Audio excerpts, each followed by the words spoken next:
Malaskit sa TikTok ang ginawang ganti ng isang lalaki sa isang magnanakaw sa Las Piñas.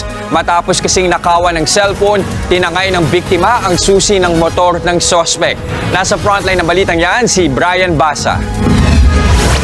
Nag-aabang ng masasakyan sa gilid ng kalsada ang lalaki nakaputi ng masapul ng CCTV sa Las Piñas City nitong linggo. Isang lalaki nakamotor ang lumapit at kumausap sa kanya.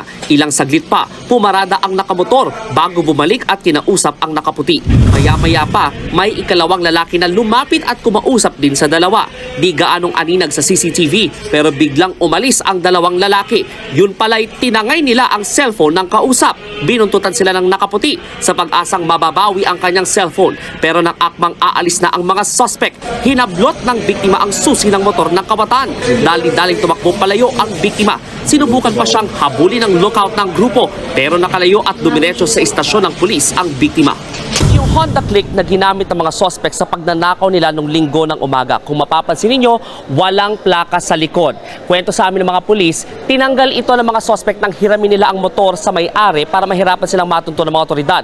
Swerte na lang ng biktima, agad niyang nahablot yung susi rito nung akmang aalis na yung mga suspect at agad nakatakbo ang biktima sa pinakamalapit na police station.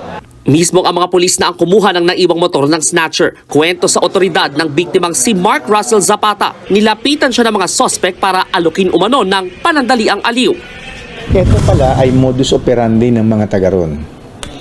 Na ikaw, pag nakitang hindi ka taga-ron, naghihintay ka ng sasakyan o nakatayo ka doon, aalukin ka ng aliw sabay hold up.